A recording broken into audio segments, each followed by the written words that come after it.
Route, là où je vais, je n'ai pas besoin de route. Et merde.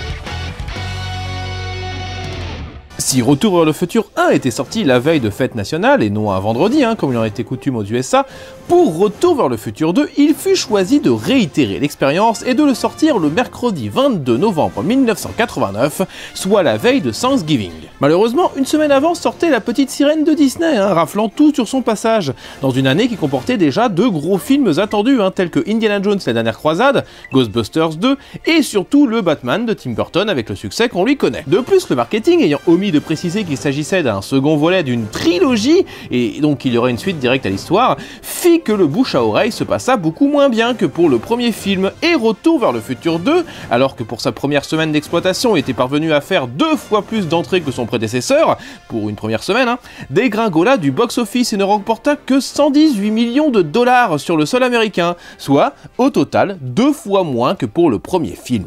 Ce qui ajouta à la pression de l'équipe durant la production du troisième long métrage, qui en était alors à sa 12e journée de tournage, 5 mois avant la date prévue pour la sortie. Notons également qu'au même moment, Michael J. Fox commençait à avoir les premiers symptômes de la maladie de Parkinson, et qu'il venait également de perdre son père, en date du 6 janvier 1990, soit en plein pendant le tournage. Ouais, joie et bonheur. Et si Retour vers le futur 2 fut un film compliqué à produire, car surtout centré sur les effets spéciaux, et 3 époques différentes à reconstituer, je compte pas le 1985 du début du 2, t'as juste une porte de garage à repeindre, c'est pas la barre.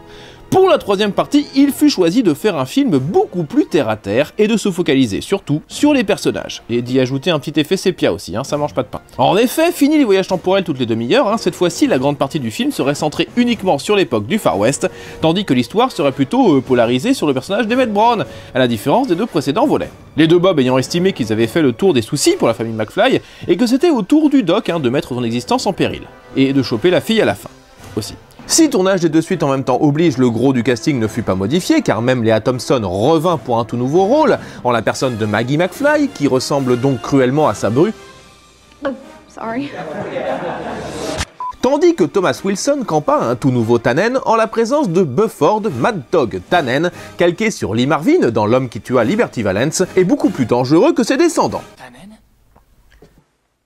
Vous êtes Molosse Tannen ?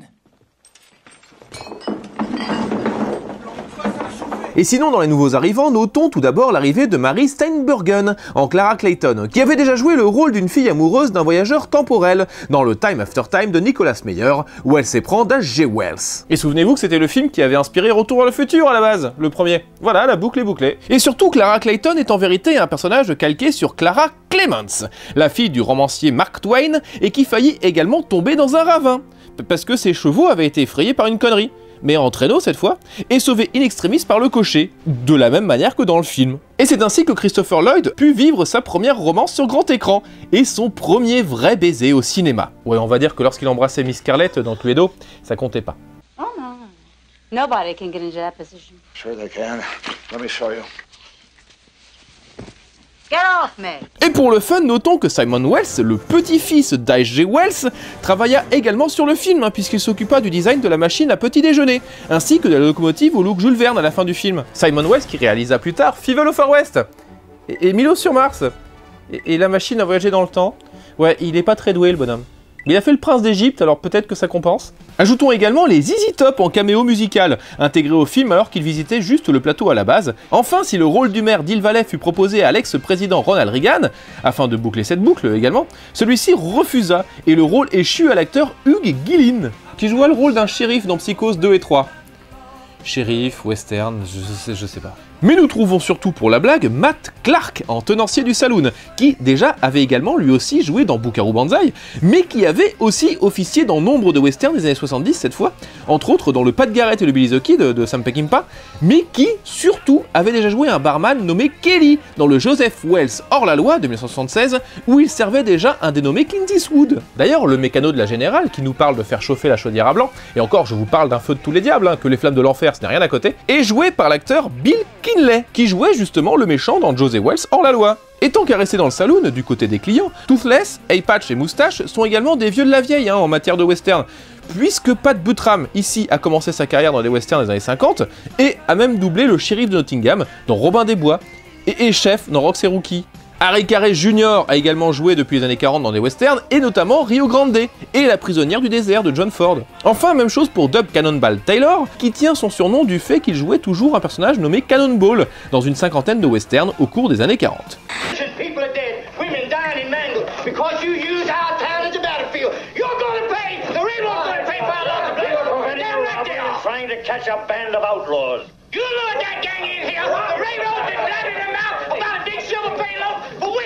A noter qu'ils sont appelés par leur surnom dans le premier script du film, mais qui ne sont pas du tout nommés au générique. D'ailleurs, tant qu'on parle du premier script, à la différence du film, le personnage de Seamus McFly n'apparaissait que vers la fin, lors du duel, comme un cheveu sur la soupe, et n'avait pas encore officialisé avec Maggie McFly, qui était serveuse au saloon. Notons également qu'il n'y avait pas toute l'histoire avec l'horloge, ni le passage du bal, que la DeLorean n'avait pas le réservoir percé, que l'histoire était censée se passer en 1888 et non en 1885, que lorsque Marty arrivait dans le passé, Doc était déjà en couple avec Clara, on devait voir une référence à ce raciste de D.W. Griffith, et surtout le Doc de 1955 n'était pas au courant de son propre assassinat quelques jours après avoir écrit la lettre. Il n'avait pas vu la tombe en fait. Et donc cela résultait sur une scène assez cool en reprise du premier film, où Marty essayait de prévenir Doc de son futur, mais celui-ci ne voulait toujours rien savoir. Et Marty changeait donc la date du voyage en scred, ce qui était totalement cohérent avec l'état de pensée du Doc là. Parce que je vous rappelle que la veille, ce Doc là ne voulait rien savoir de son futur. Je refuse d'assumer cette responsabilité. D'ailleurs, ça me fait penser que je ne vous avais toujours pas montré la deuxième partie du Jeunesse de la dernière fois, qu'on peut accéder en maintenant Select et en appuyant sur B à l'écran titre, puis en décryptant l'anagramme Flux Capacitor is the Power par la suite.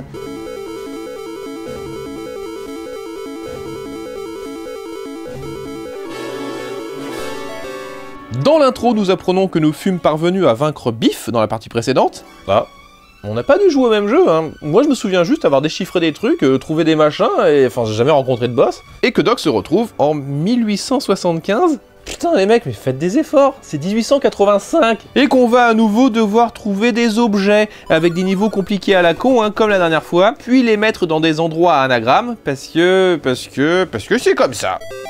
Ok, que je comprenne.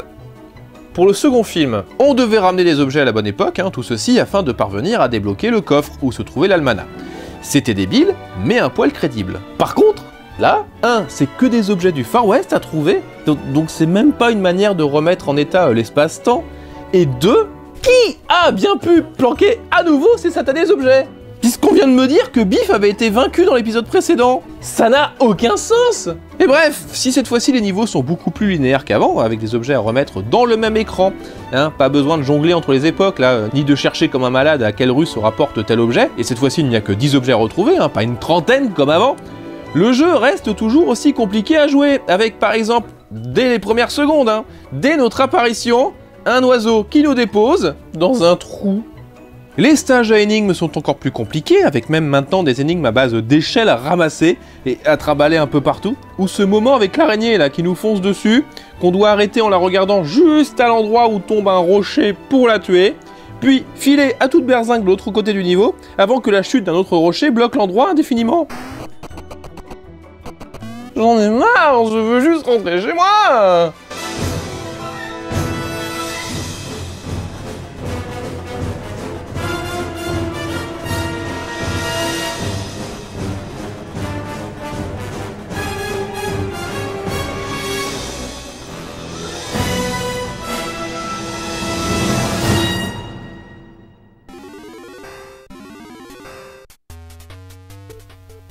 on n'était pas censé retrouver le Doc, en fait.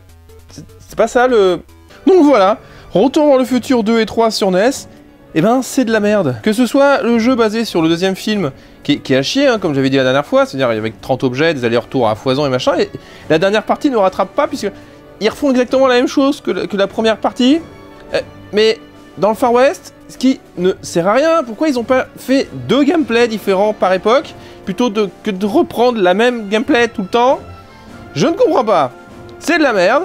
Bref. Tandis que toute l'équipe terminait le tournage de Retour vers le futur 2, l'équipe des décors, composée toujours par Rick Carter et John Bell, fut face à un nouveau problème. En effet, le fait que l'action se déroule au Far West signifiait qu'il fallait cette fois-ci construire les décors en extérieur, et non plus au cœur des studios Universal, comme à l'accoutumée. Parce que non seulement le fait de construire la ville de but en blanc au cœur d'un endroit sauvage permettait de faire des bâtiments praticables, avec un extérieur et un intérieur, en plus il pouvait cette fois-ci espacer les bâtisses, comme pour une ville du Far West, mais alors surtout, l'inconvénient de construire ces décors dans un studio, eh ben tu pouvais te retrouver avec des anachronismes à la con en cas de gros mouvements de caméra. Comme avec le fameux mouvement de grue du train sifflera 3 fois, qui, lui, est construit au cœur d'un studio, où tout d'un coup t'aperçois de curieux bâtiments modernes à l'arrière. Et je peux vous dire que ça vous annihile tout impact de la scène. Il fut donc choisi d'utiliser des terrains non loin de la ville de Sonora, en Californie, pour une raison toute bête. Et déjà parce que c'était gratuit, à condition de laisser les décors tels quels après le tournage, qui furent détruits en 1996 à la suite d'un orage. Comme quoi l'ironie, c'est une bâtarde. Enfin, la location du terrain était gratuite évidemment. Hein. Pour la construction, il a fallu débourser 2,4 millions de dollars. Et surtout parce que le lieu avait déjà accueilli de nombreux tournages de western. Qu'il était situé juste à côté d'une voie ferrée historique, non utilisée, qui sera utile pour le dernier tiers du film, et qu'une gare avait déjà été construite pour les besoins du tournage du Pale Rider de Clint Eastwood. Gare qui sera démontée et utilisée pour les décors du film. Ce qui est très drôle hein, quand tu sais que la gare sera à nouveau récupérée par Clint Eastwood pour Impitoyable. C'est assez marrant. Tu peux aussi voir Hill Valley dans le pas très bon Belle de l'Ouest de 1994 au cours des 10 premières minutes, avec le saloon, la grange d'Emmett Brown, et aussi un gros plan large de la ville. Ah, et ainsi que chez Briscoe County Jr., la série avortée du scénariste d'Indiana Jones 3 avec Bruce Campbell en cow-boy. Voilà. Et le fait de situer l'action du troisième film dans l'époque du Far West permettait également de considérer la ville comme un personnage à part entière, en montrant ses débuts, afin de boucler la boucle, encore une fois, de la trilogie. Et ainsi, mis à part l'hôtel de ville en plein milieu, qui attend impatiemment sa fameuse horloge, nous pouvons voir ici les fondations de ce qui deviendra le futur cinéma Essex, qui montrera des années plus tard The Cattle Queen of Montana, d'abord, dans les années 50, puis surtout les Dents de la Mer 19, par la suite, dans le futur. Et on note aussi que le saloon est au même endroit que le Loose Café de 1955. Et dans le reste des clins d'œil au futur Hill Valley, notons la boutique Honest Joe Stettler, avec les chevaux là, qui deviendra Stettler Studebaker en 1955, Stettler Toyota en 1985. On a aussi le fameux H. Jones Menure Hauling de 1885, qui deviendra D. Jones Menure en 1955, qui est nommé en référence à Dennis E. Jones, qui était le préposé à la production du film. C'était lui qui s'occupait du budget.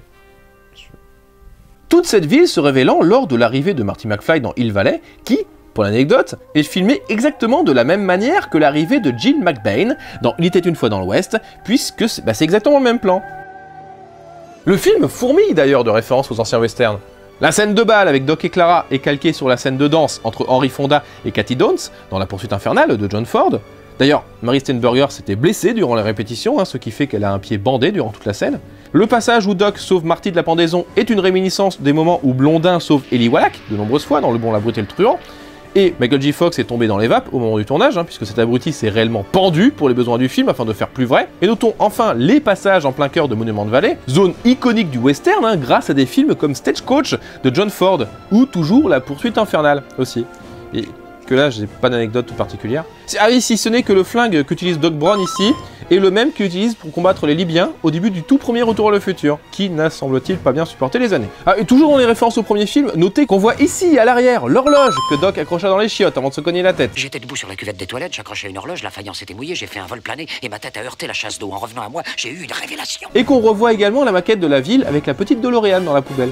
Tu lances le moteur, tu démarres de l'autre bout de la rue et tu fonces pour atteindre les 88 miles à l'heure à la hauteur du cap. Néanmoins, malgré les petits inconvénients mentionnés plus tôt, le tournage se déroula durant 5 mois sans accroc, et le film put sortir en date du 25 mai 1990, soit 6 mois, quasi jour pour jour, après la sortie du second volet, selon les souhaits de Robert Zemeckis, qui ne voulait pas que les spectateurs attendent trop entre les deux films. Et malgré cela, le film ne remporta, sur le sol américain, que 87 millions de dollars, soit encore moins que l'opus précédent. Et ceci, je pense, pour plusieurs raisons. Déjà, Spielberg, le producteur, nota que sortir une suite alors que le second volet venait à peine de sortir en VHS, c'était déjà pas mal risqué, et effectivement je ne peux être que de son avis, enfin t'as pas le temps de faire monter la hype en quelques mois, mais surtout le film eut l'inconvénient de sortir au moment où le genre du western n'intéressait plus personne. Car en effet, mis à part Silverado de Laurence Kasdan de 1985, qui fit un bide, peu de gros westerns sortaient au cinéma, et Zemeckis aurait écouté Spielberg, il aurait pu sortir le film en novembre, soit quelques semaines après la sortie du Danse avec les loups de Kevin Costner, et qui avait permis de relancer une mode du Far West au cinéma, en obtenant quelques mois plus tard l'Oscar du meilleur film. Et qui reste encore jusqu'à aujourd'hui le film de western ayant engrangé le plus de thunes. Ce qui est cool en vrai. Et malgré tout cela, Retour vers le futur 3 reste mon préféré des 3 volets. Déjà parce qu'il conclut la trilogie avec panache, donc déjà bon c'est cool.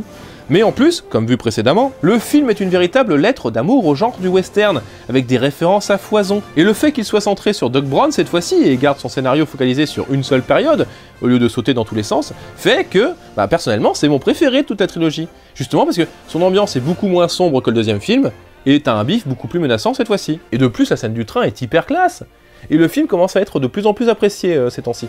Et c'est cool.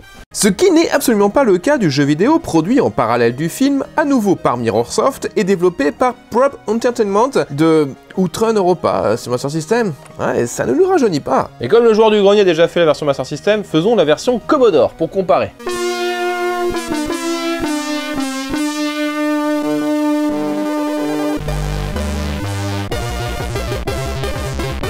Le jeu commence par la même image chelou que la version Master System, avec Marty qui nous fait un AVC tandis que Doc se laisse pousser la barbe. Alors comme pour Retour vers le futur 2 de la même compagnie, le jeu est en vérité une compilation de 4 séquences, chacune reprenant une scène du film. La première séquence, par exemple, est issue du moment où Doc doit rattraper le chariot de Clara, avant que celle-ci tombe dans le ravin, et le marque de son empreinte en le renommant de Shonash en Clayton. Évidemment, la nature nous fait comprendre qu'on surfe en plein paradoxe temporel, en nous envoyant une masse de trucs à la gueule, des bûches aux rochers, en passant même par les Indiens qui cherchent à nous buter. Si Doc se prend un truc, il fait un bruit de canard, tandis que ses pistolets ont des bruits de laser. La compote, cher. Et si dans la version Master System on pouvait néanmoins trouver des bonus sur la route, ici nada. Ketchi, tu n'as que tes 8 bits et ton chapeau pour sauver la donzelle. Heureusement, le passage est entrecoupé de moments vus du dessus à la Gunsmoke, où l'on se retrouve en plein combat entre la cavalerie et les Indiens, qui semblent enfin s'être associés, pour pouvoir nous tuer. Mais je fais que passer.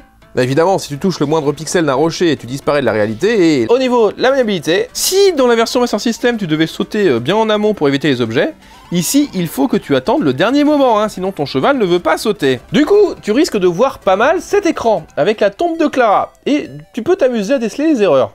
Morte, septembre 1855. Perdu, c'est 1885. Professeur pour un jour. Raté, elle était justement sur le chemin de l'école, elle n'a même pas eu le temps d'être prof un seul jour.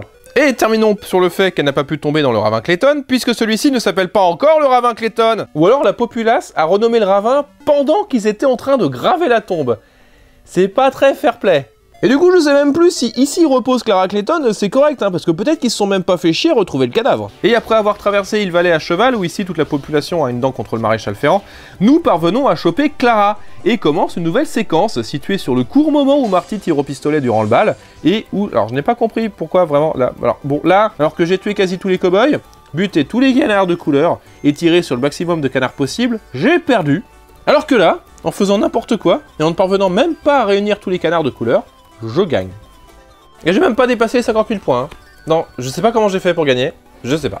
Alors, en fait, la difficulté vient du fait que... Alors déjà, bon, les commandes sont inversées, j'ai toujours trouvé ça chiant dans les jeux. De plus, tu as 3 cibles différentes. Canard en haut, canard en bas, et cow-boy au milieu, où t'as aucun bruitage, donc du coup, tu sais pas si t'as tiré sur une bonne cible ou pas. Et une fois ce passage passé, sans que tu ne saches comment, c'est ensuite une séquence de tir avec des plats à tarte, en pleine grande rue sur les méchants. Alors que, bon... T'as eu des flingues dans tous les niveaux précédents, mais passons. En plus, c'est super compliqué à manier. T'as beau tirer au même endroit en appuyant sur la même direction à chaque fois, Marty, il t'envoie le tout n'importe où. C'est vraiment pas simple. Et une fois tout ça fait, c'est le fameux moment de la fin du film, quand Marty arrive en overboard pour s'accrocher au wagon de queue. Alors qu'on l'a vu arriver en cheval sur le plan d'avant, où tu dois parcourir tous les wagons, sans oublier de ramasser ceux qui doivent être les bûchettes du dock, je pense. Bien qu'on ne les mette pas à brûler. Ou t'as également des cow-boys à but... Putain, je déconne pas, il se bat encore avec sa satanée plat à tarte. Il a peut-être trop mangé. Oui. Et des bordels de poteaux que t'as à peine le temps d'éviter. Tu n'as que quelques dixièmes de seconde pour savoir s'il faut sauter ou se baisser pour éviter les poteaux. C'est ahurissant de débilité, ce machin. Le moindre saut raté, tu chutes. La moindre barre, tu chutes. Le moindre bandit, tu chutes. Et à chaque fois que tu chutes, ton overboard te ramène à perpète. Alors que, franchement, quitte à utiliser l'overboard, eh ben, autant aller directement dans le wagon de tête. T'as même un cirque. Mais j'ai switché avec Indiana Jones ou bien? Et sans compter la foutue vapeur de la loco qui te ramène super en amont si tu te fais toucher. Comment ont-ils pu rater une séquence de gameplay aussi basique qu'un mec sur un train? C'est la base dans le jeu vidéo. De Cool Spot à Nord et Sud, en passant par Sunset Riders, Turtle in Time, Metal Slug. Même Indiana Jones et la dernière croisade, sortie pourtant quelques mois avant, s'en sort avec les honneurs. Et puis déjà, qu'est-ce qu'il leur a pris de faire un niveau qui se déroule de droite à gauche? T'as jamais vu ça dans un jeu vidéo? Et tout ça pourquoi? Une fin minable où on te demande juste de relancer ta machine si tu veux rejouer. Non, je veux pas rejouer. Et sur tous les supports ce fut le même jeu, mais à chier. Et avant de se quitter et revenir pour une dernière partie, je sais pas quand, hein, histoire de terminer quand même sur la série animée, concluons par les anecdotes pour se la péter un peu en société, comme le fait que les titres de films ici à l'arrière au drive-in là tout petit sont non seulement 3 suites de films produits par Universal, comme Retour vers le futur 3 qui est une suite produite par Universal, mais de plus Francis in the Navy ici est également le tout premier film où apparaissait Clint Eastwood, et oui. Clint qui? Ah, c'est vrai. Vous savez même pas encore qui c'est. D'ailleurs, notez qu'on voit aussi dans la même scène des posters de Revenge of the Creature et de Tarantula qui sont sortis en 1955 avec, à nouveau Clint Eastwood dedans. D'ailleurs, saviez-vous qu'à la fin du film, le ravin Clayton est renommé Clint Eastwood Ravine, en référence à Clint Eastwood? Oui, Pedro, je pense qu'ils savent. Ah, abonnez-vous à ma chaîne! Oui! Drop it.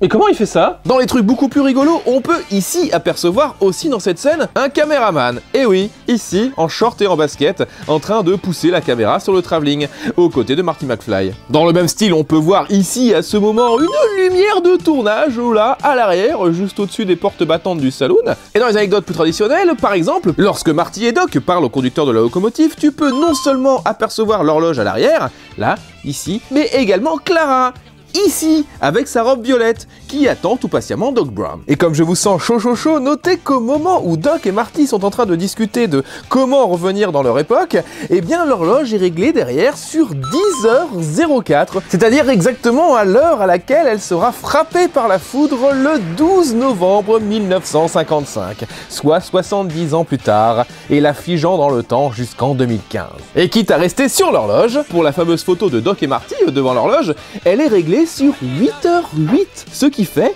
88. Toujours pour Doc, son bandana utilisé ici à la fin sur le train est en vérité la chemise qu'il portait tout au long du deuxième film. D'ailleurs, si vous avez l'impression d'avoir déjà vu la locomotive 131 de la fin du film, eh ben c'est normal, puisque non seulement elle a apparu dans The Outrage, un remake de Rashomon avec William Shatner, ainsi que dans le Pile Rider de Clint Eastwood, mais surtout c'est le fameux train qui siffle 3 fois, dans le train qui sifflera 3 fois. Et pour continuer sur la lancée, elle sera réutilisée 3 ans plus tard pour le impitoyable de Clint Eastwood. Ah, et dans Belle de l'Ouest, tiens, aussi d'ailleurs.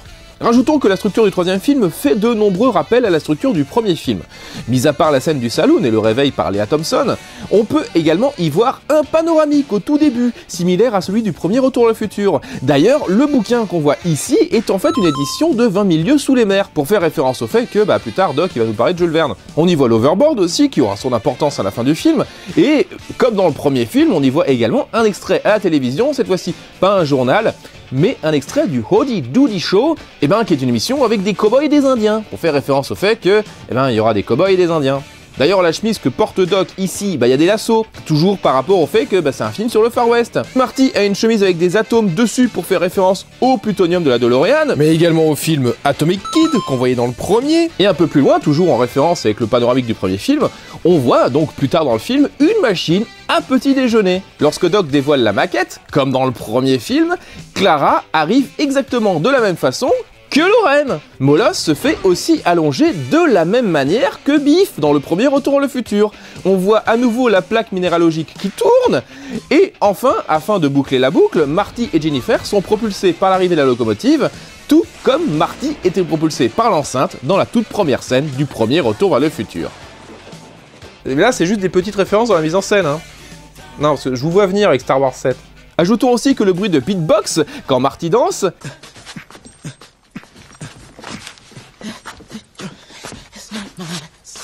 est doublé par l'officier Jones de Police Academy. C'est Michael Winslow qui fait juste ce petit truc.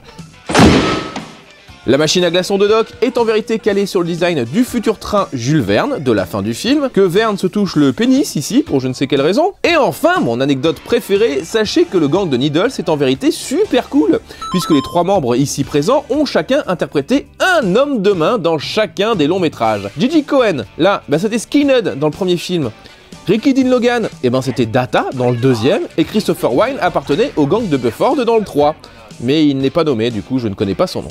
Et enfin, pour répondre à la question posée 1 milliard de fois, à savoir pourquoi Doc et Marty ne siphonnent pas le réservoir de la DeLorean qui est caché dans la mine pour remplir le réservoir de la deuxième DeLorean, parce qu'il y a 2 DeLorean en 1985, une cachée dans la mine que Marty retrouve plus tard, et celle avec laquelle Marty est arrivé. Eh bien tout simplement parce que si tu veux qu'une voiture reste 70 ans sans bouger au fin fond d'une mine, tu dois avant tout vider la caisse de tout liquide, et principalement l'essence, puisque celle-ci se désagrège au fil du temps, en risquant d'oxyder le réservoir et de tout bousiller. Doc a vidé le réservoir, il n'y a donc plus d'essence dans la DeLorean de la mine, que ceci reste bien clair. Je crois qu'on est presque prêt. J'ai rempli le réservoir d'essence. J'ai rempli le réservoir d'essence. J'ai rempli le réservoir d'essence. J'ai rempli le réservoir d'essence. Et je ne pourrais conclure cette vidéo en omettant de mentionner l'excellence de la version française, sous la supervision de Jenny Gérard, directrice artistique des versions françaises de, entre autres, Princess Bride, Les Goonies, Indiana Jones et la dernière croisade, Commando, enfin bref, on en a fait plus de 300, et qui tenait ses consignes directement de Steven Spielberg, dans le cadre de la version française de Retour vers le futur. Un casting fut lancé, surveillé par Zemeckis et Spielberg, afin de trouver les voix parfaites correspondant aux différents acteurs. Et c'est ainsi qu'un casting 5 étoiles fut constitué, avec l'excellent Richard Darbois, pour les différents Biff Tannen, le génialissime Luc Hamet pour Michael J. Fox, rôle qui ne lâchera jamais, la formidable Céline Monsara, en Léa Thompson, ah oui, Elsa Schneider aussi dans Indiana Jones 3, et April dans les Tortues Ninja, dans les 2 premiers films. C'est pour ça que je n'avais jamais remarqué qu'ils avaient changé d'actrice pour April O'Neil dans les 2 premiers films, parce que nous on avait la même voix, donc ça ne change rien pour nous. Et sans oublier l'extraordinaire Pierre Attet en Christopher Lloyd, parvenant à magnifier le personnage. 2,21 gigawatts 2,21 gigawatts. Mon Dieu. Mais enfin c'est quoi un gigawatt? Et c'est cette compilation d'incroyables talents qui fit que, dans la majeure partie des pays du monde, et même aux États-Unis, rendez-vous compte, la version française du film est considérée comme supérieure, oui, à la version originale. Et pourtant je suis pro VO, enfin surtout pour la majeure partie des cas, mais Retour vers le futur, je ne peux pas m'empêcher de le voir en VF. La VF est juste géniale. C'est comme Batman la série animée, c'est juste génial. Et quelle ne fut pas ma surprise lorsque pour la Paris Manga, en pleine conférence Christopher Lloyd, eh bien, arriva, d'un coup, sans prévenir, Pierre Attet sur scène, carrément. Great Scott. Nom de Zeus. Nom de Zeus. Je sais, c'est pas le pied. Et ainsi se conclut cette 3e partie sur Retour vers le futur. J'aurais pu dire encore un millier de choses, comme le fait que Mary Steenburgen et Christopher Lloyd avaient déjà auparavant joué ensemble 11 ans avant Retour vers le futur 3 dans le Going Thus de Jack Nicholson, et bien déjà un western. Je n'avais jamais rencontré un homme comme vous. Et quand je vous demande de sortir avec moi, qu'est-ce que je reçois? Votre ombrelle en pleine gueule. Non mais c'est vrai ça. Que si l'on regarde les photos des accessoires de tournage, on remarque que sur la carte du doc, ici, il fut d'abord prévu de marquer Marty sur la planche dans la mine, au lieu de ELB, les initiales de doc. Et qu'au départ, Clara aurait dû donner son nom à une montagne et non à un ravin. Mais il me faut tout de même terminer ces entres sur la meilleure trilogie de tous les temps. Et je reviendrai une future fois, mais c'est moins pressé, sur les jeux vidéo Telltale récents, que j'ai pas trop aimé, ainsi que sur la série animée, et quelques autres surprises. Mais j'ai déjà tout plein de choses à terminer avant, et donc, eh bien, on verra tout ça une prochaine fois.